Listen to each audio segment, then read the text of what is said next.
Hello students, how are you? I hope all are fit and fine. Welcome back once again in our virtual classes. Today we will read chapter number 10 Human Environment Interaction.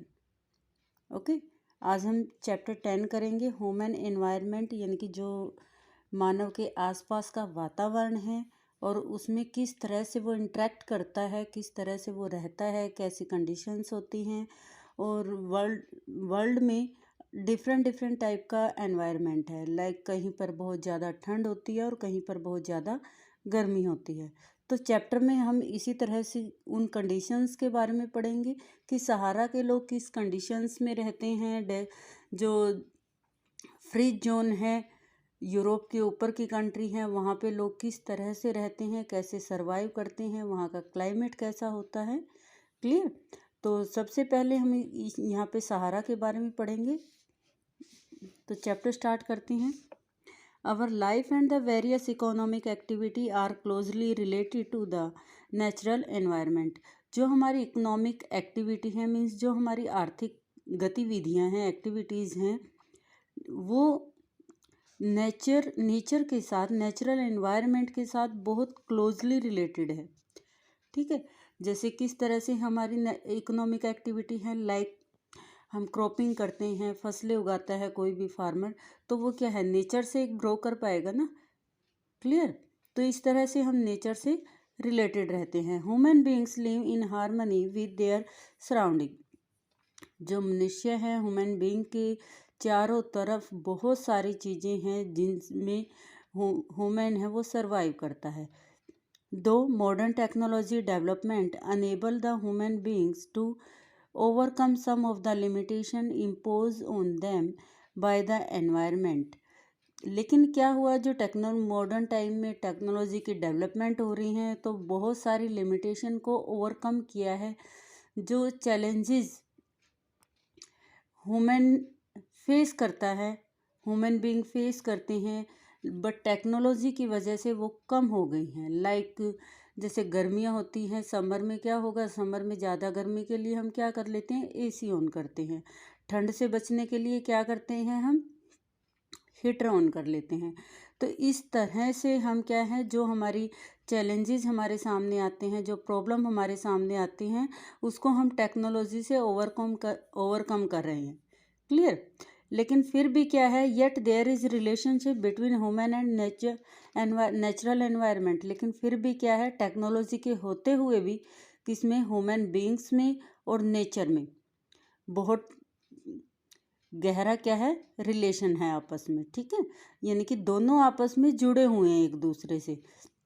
In this chapter we shall learn about some typical regions of the world and people living there. तो chapter में हम क्या करेंगे, जो 2-4 typical reason हैं उसके बारे में स्टडी करेंगे, उसके बारे में पढ़ेंगे और वहाँ के लोग किस तरह से वहाँ पे सरवाइव करते हैं। फर्स्ट है life in Sahara. Sahara desert is situated in north Africa. It is world's largest desert. Sahara desert कहाँ पे है, अफ्रीका कॉन्टिनेंट में है। You can see here. ठीक है। Here is Africa continent and this is Sahara. यहाँ पे क्या है, सहारा है सारा का सारा। ठीक है। अफ्रीका की 11 कंट्री हैं जिसमें सहारा डेजर्ट स्प्रेड है। सहारा डेजर्ट कितने कंट्री में स्प्रेड है, 11 कंट्री में स्प्रेड है, फैला हुआ है। और जो क्योंकि रीज़न क्या है यहाँ पे ज़्यादा गर्मी होने का, क्योंकि equator is passes between the Sahara continent. ये बिल्कुल बीच में से, सहारा कॉन्टिनेंट के बीच में से जा रही है। ये see here 0 degree latitude and this is the equator. Okay. Equator के जो आसपास का रीजन है वहाँ पे क्या है, टोरिड जोन रहेगा और टोरिड जोन में क्या रहती है, गर्मी ज़्यादा रहती है। क्लियर है। यह टोरिड जोन यानी कि ट्रॉपिकल जोन, ट्रॉपिकल, सब ट्रॉपिकल, फ्रीज जोन, हमने जोन डिफरेंट टाइप के जोन स्टडी किए हैं प्रीवियस क्लासेस में। तो यहाँ पे जो इक्वेटर का आसपास का जो एरिया है उसको इक्वेटेरियल जोन बोलते हैं और tropical zone, we can say tropical zone also. Sahara Desert is situated in North Africa. It is the world's largest desert from the Red Sea to the Atlantic Ocean. It stretched across the northern part of the Africa. तो हमने red सी Mediterranean सी हमने पहले किए थे, last chapter में भी हमने किया है उसके बारे में। सी हेयर, ये वाला जो एरिया है यहाँ पर रेड सी, ओके, रेड सी, मेडिटेरियन सी, और यहाँ पर क्या है, अटलांटिक ओशियन।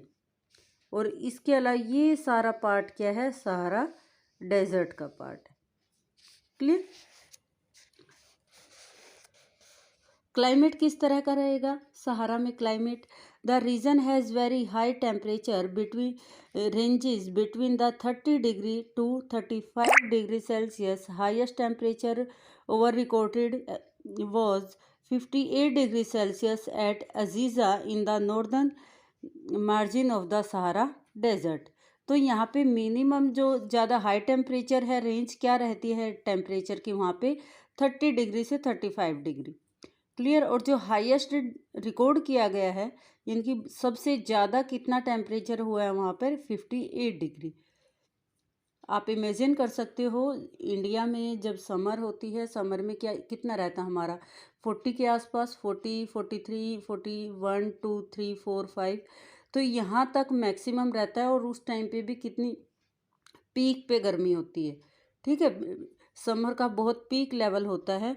तो 58 डिग्री पे कितना वहाँ पे हॉट सीजन रहेगा। क्लियर? और ये किस एरिया में है, underline it as well as Azizia in the northern margin of the Sahara desert. ये this is the place name, okay. Sahara desert में मार्जिन है और क्या है, अजीज़ा, नॉर्दर्न मार्जिन के आसपास अजीज़ा का जो एरिया है वहाँ पे क्या है, सबसे ज़्यादा गर्मी है। In this region the rainfall in scanty and the unreliable. तो वहाँ पे जो रेनफॉल है वो क्या रहता है सहारा डेजर्ट में, स्कैंटी और अनरिलायबल, यानी कि बहुत थोड़ा होता है और जिसके ऊपर हम बिलीव भी नहीं कर सकते। रिलायबल यानी कि विश्वसनीय, और अनरिलायबल अविश्वसनीय होता है, यानी कि विश्वास भी नहीं किया जा सकता कि इतना कम रेनफॉल होता है। और एनुअल रेनफॉल कितना होता है, 25 centimetre. Clear?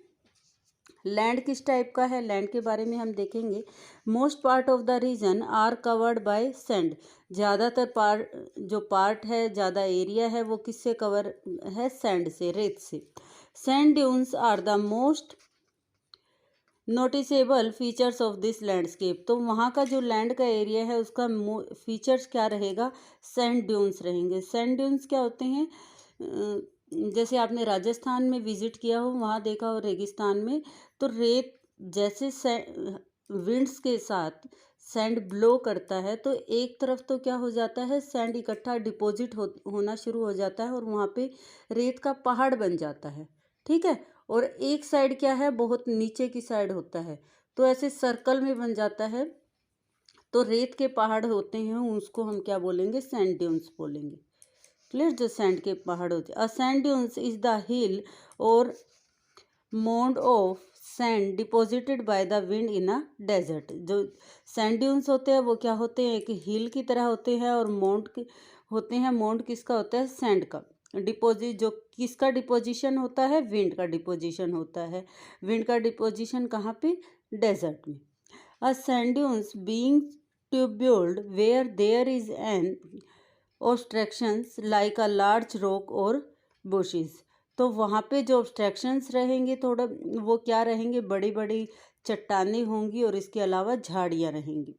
A major part of the Sahara desert consist of shifting sand dunes. और जो बड़ा एरिया है वो क्या चीज़ है, वहाँ पे ज़्यादातर शिफ्टिंग सैंड ड्यून्स हैं, कि सैंड ड्यून्स शिफ्ट होते रहते हैं। जैसे विंड्स ब्लो करती है, हवा चलती है, तो वो रेत हवा अपने साथ ले जाती है और दूसरी जगह सैंड ड्यून्स बना देती है।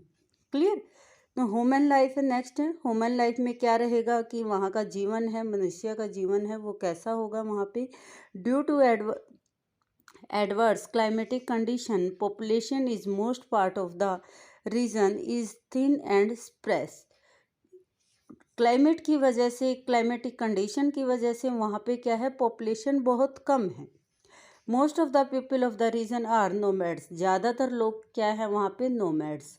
नोमैड्स क्या होते हैं, जो those people are move one place to another place, जो क्या है, जो लोग एक स्थान से दूसरे स्थान पर किसके लिए, फूड के सर्च में, फूड को सर्च करने के लिए इधर उधर घूमते रहते हैं with family, with their luggage.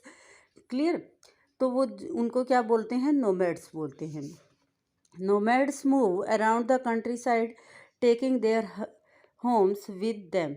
Nomads क्या करते हैं, कंट्री साइड, जो ग्रामीण इलाके हैं, गांव के जो एरिया है, उस एरिया में घूमते रहते हैं अपने घर के साथ। ठीक है, अपने सामान के साथ मूव करते रहते हैं। Building new shelter each time they stop, और जहाँ पर भी वो रुकते हैं, स्टे जहाँ पर भी उनका होता है, वहीं पर वो क्या बिल्ड कर लेते हैं, अपने लिए शेल्टर बिल्ड कर लेते हैं। आपने देखा होगा जो आपके टाउन से बाहर जो बंजारे लोग रहते हैं, बंजारे को हम नोमैड्स ही बोलते हैं, कि वो टेंट लगा के वो अपना सारा सामान लेके रखते हैं और वहीं पे खाना वगैरह बनाना शुरू कर देते हैं। कुछ टाइम वहाँ पे रुकते हैं और फिर दूसरे प्लेस पे मूव कर जाते हैं, तो उनको हम नोमैड ही बोलेंगे। Nomads do not plant crop. Nomad क्या करते हैं, किसी तरह की खेती नहीं करते। दे ओन एनिमल, उनके एनिमल होते हैं अपने। And move to find new gathering land, और वो मूव करते रहते हैं किस चीज़ के लिए, जो घास के मैदानों के लिए, कि ताकि वो वहाँ पे अपने जो कैटल्स होते हैं, जो उनके पशु होते हैं, एनिमल होते हैं, उनके लिए वो प्रॉपर फूड गेट कर सकें। बेडुइन्स and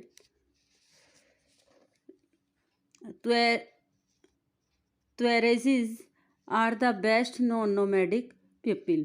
These are the Bedouins and Tuaregs. ये क्या है, जो नोमैड्स होते हैं उनकी एक क्या है, जाति है, उनके नाम है। ठीक है, underline them.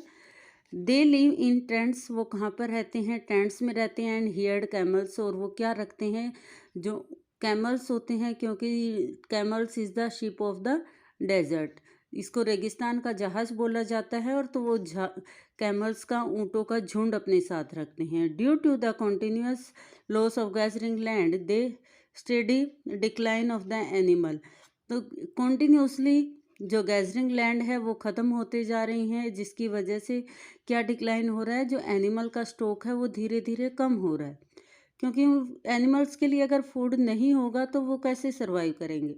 Clear.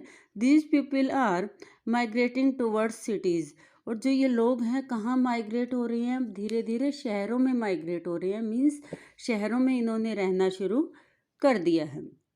Many of those nearer cities live in stone huts and here goats and sheep. बहुत सारे लोग क्या है, आसपास जो स्टोन्स के हट्स हैं, झोपड़ियाँ बना के रह रहे हैं, पत्थर की झोपड़ियाँ, छोटे घर बना रहे हैं, और अपने साथ की कौन से एनिमल रखते हैं, गोट्स एंड शीप, बकरियाँ और भेड़ जो रखते हैं अपने साथ। Some live under large tree and hang their belongings in the branches.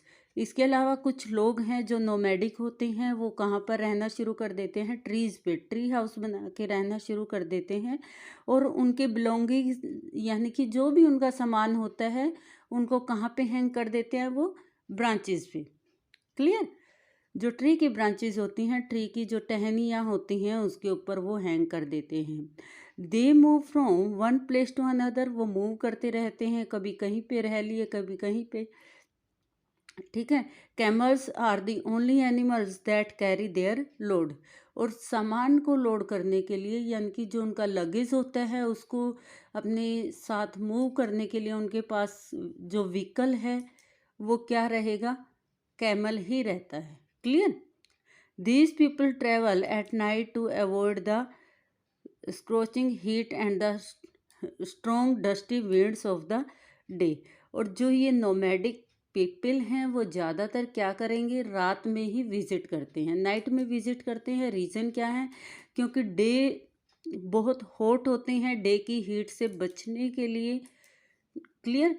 उससे बचने के लिए, और इसके अलावा दिन में क्या चलती हैं, डस्ट स्टॉर्म चलते हैं, तूफान, जो रेतीली आंधियाँ चलती हैं, तो इसलिए मूव करना मुश्किल हो जाता है, वॉक करना मुश्किल हो जाता है, तो वो रात में ही विजिट करते हैं ज़्यादातर। Clear? I think you got this very well. Next we will do in next video. Thank you.